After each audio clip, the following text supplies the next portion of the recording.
Damai sejahtera Allah yang melampaui segala akal, kiranya memelihara hati dan pikiran saudara di dalam Kristus Yesus Tuhan kita. Amin. Saudara-saudara yang dikasihi Tuhan kita Yesus Kristus, firman Tuhan untuk kita di hari terakhir di tahun ini diambil dari 1 Petrus 1 ayat 22 sampai ayat 25. Demikian firman Tuhan. Karena kamu telah menyucikan dirimu oleh ketaatan kepada kebenaran, sehingga kamu dapat mengamalkan kasih persaudaraan yang tulus ikhlas. Hendaklah kamu bersungguh-sungguh saling mengasihi dengan segenap hatimu.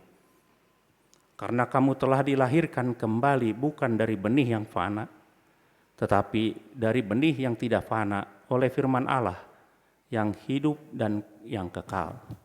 Sebab semua yang hidup adalah seperti rumput, dan segala kemuliaannya seperti bunga rumput. Rumput menjadi kering dan bunga gugur, tetapi firman Tuhan tetap untuk selama-lamanya. Inilah firman yang disampaikan Injil kepada kamu. Demikian firman Tuhan.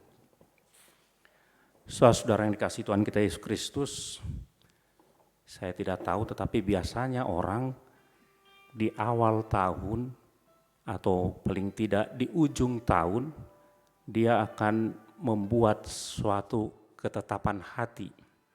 Saya ambil contoh, tidak jarang orang mengakhiri tahun itu dan dia berkata, tahun yang akan datang ini saya akan melakukan ini, melakukan itu, dan seterusnya.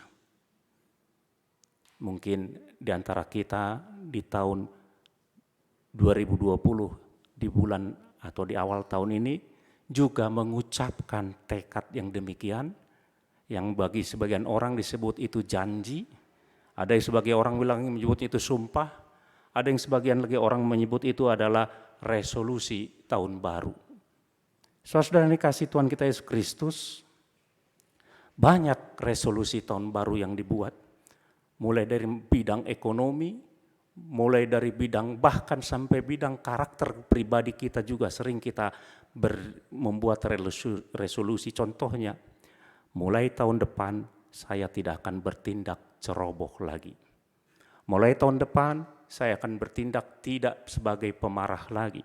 Mulai tahun depan saya akan menjadi orang-orang yang sering jadi seorang pemaaf dan seterusnya dan seterusnya.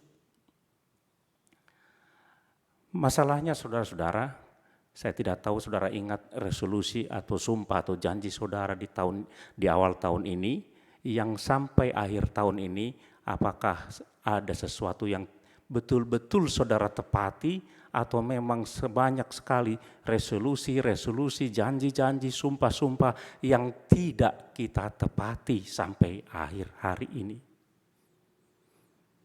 Kalau saya pribadi, terlalu banyak yang tidak ditepati. Saya tidak tahu saudara karena saya tidak tahu hati saudara.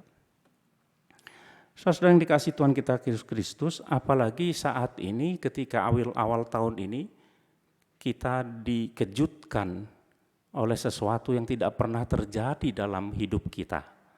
Semua rencana, semua sumpah, semua janji, semua resolusi, semua menjadi hancur, lebur, menjadi kacau balau disebabkan oleh pandemi COVID-19.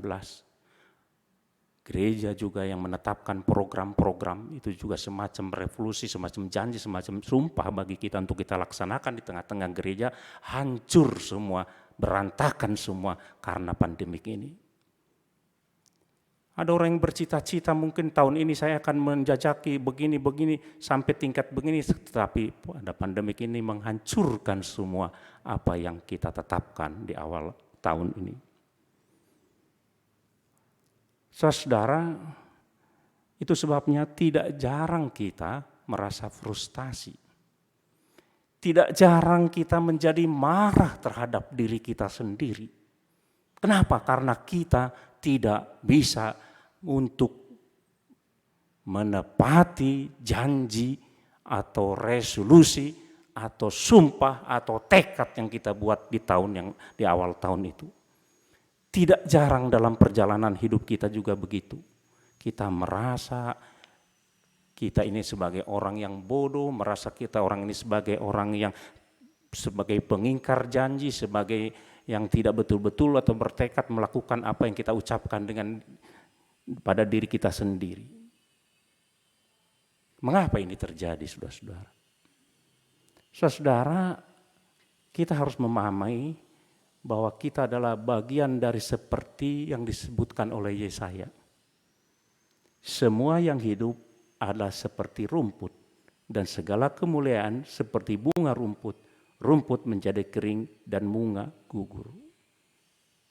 Kita manusia adalah manusia yang tidak kekal, manusia yang fana. Oleh karena itu ucapan-ucapan kita juga tidak luput dari kefanaan itu. Oleh karena itu janji-janji kita, resolusi-resolusi kita juga tidak luput dari kefanaan itu. Seperti yang dikatakan oleh Nabi Yesaya. Petrus mengutip dari Yesaya. Manusia atau semua yang hidup itu seperti rumput dan segala kemuliaannya seperti bunga rumput. Rumput menjadi kering dan bunga gugur. Saudara, saya ingat lagu Flamboyannya Bimbo. Ada di situ flamboyan berguguran. Flamboyan sebelum berguguran itu begitu cantiknya. Tetapi begitu musimnya telah berlalu, dia berguguran satu demi satu. Itulah manusia, seperti itulah yang kita hidupi sekarang ini. Kita hidup sebentar nampak, mungkin sebentar lagi tidak nampak. Sebentar kita di atas, tapi sebentar lagi kita semakin menurun dan semakin melenyap dari muka bumi ini. Saudara, ada yang rumput itu kita babat. Tetapi sebentar lagi dia tumbuh lagi. Jadi kefanaan itu terus menerus juga seperti rumput yang kita coba kita atasi, tetapi terus dia tumbuh menjadi kefanaan. Dan tidak akan pernah kekal di hidup kita ini. Tapi yang anehnya saudara-saudara, coba saudara-saudara renungkan dalam hidup saudara. Betapa seringnya kita menganggap bahwa kita adalah pusat kosmos, pusat dari dunia ini semua. Kita berbicara tentang rencana kita. Ini rencana saya, tentang uang saya, tentang rumah saya, tentang bagaimana saya untuk meningkatkan karir. Semua tentang saya. Dan kita lupa bahwa kita adalah satu titik di atas kosmos ini di antara titik-titik yang lain. Hanya noktah kecil kita di dunia ini. Di sepanjang dunia ini. Tetapi otak kita, pikiran kita fokus seolah-olah kita adalah pusat dari seluruh dunia ini. Semua ini anak saya, rumah saya, mobil saya, tanah saya, orang tua saya, semua saya seolah-olah kita pusatnya padahal kita bukan. Saudara pernah lihat radar? Radar itu kalau ada pesawat musuh atau apa musuh kelihatan hanya satu titik. Dan manusia kita juga hanya satu titik kecil di antara kosmos dunia ini, di kosmos alam sejagat. Dan kita tidak kekal. Mengapa kita tidak kekal? Karena kita adalah manusia yang berdosa. Sejak Adam dan Hawa jatuh ke dalam dosa, dia merusak kemampuan kesempurnaan dunia ini. Dia merusak kesempurnaan dari manusia ini. Dia merusak kekekalan itu menjadi kefanaan. Sejak Adam dan Hawa jatuh ke dalam dosa. Maka kita juga sekarang ini seperti Hawa dan Adam memakan buah-buah terlarang yang ditawarkan oleh iblis kepada kita. Kita merasakan manisnya kebencian. Kita merasakan manisnya mengkhianati. Kita merasakan manisnya balas dendam. Kita merasakan semua kejahatan itu sebagai sesuatu yang menikmat kita lakukan. Itu karena kita bersama-sama dengan nenek moyang kita yang pertama, Adam dan Hawa. Itu sebabnya kita tidak kekal di dunia ini. Oleh karena itu saudara-saudara, Petrus mencoba untuk mengingatkan ini. Oleh karena itu dia berkata demikian di ayat 23, karena kamu telah dilahirkan kembali bukan dari benih yang fana, tetapi dari benih yang tidak fana oleh firman Allah yang hidup, yang kekal. Jadi yang ketidakfanaan itu tadi, yang kita alami di dalam dunia ini, yang fana ini, yang kefanaan tadi itu, kita alami di dunia ini akan menjadi ketidakfanaan. Karena kita telah percaya kepada Yesus Kristus, firman yang menjadi manusia. Dan firman itulah yang membuat kita percaya kepada Yesus Kristus. Rasul Paulus berkata di Roma 10 ayat 17 bahwa iman itu timbul dari pendengaran. Dari pendengaran akan firman Kristus.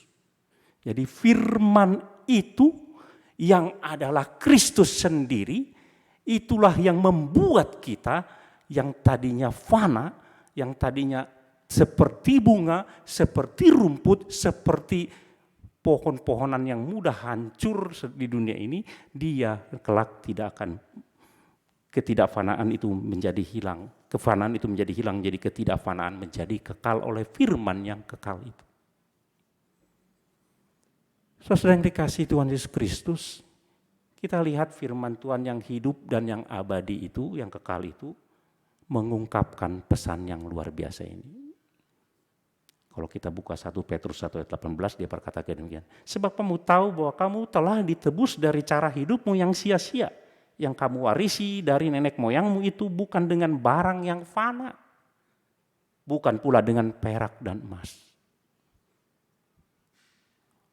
Oleh karena itu kehidupan baru kita yang tidak fana lagi, kehidupan yang kekal di dalam Kristus Yesus itu bukan dibeli dengan memakai Mastercard atau Visa.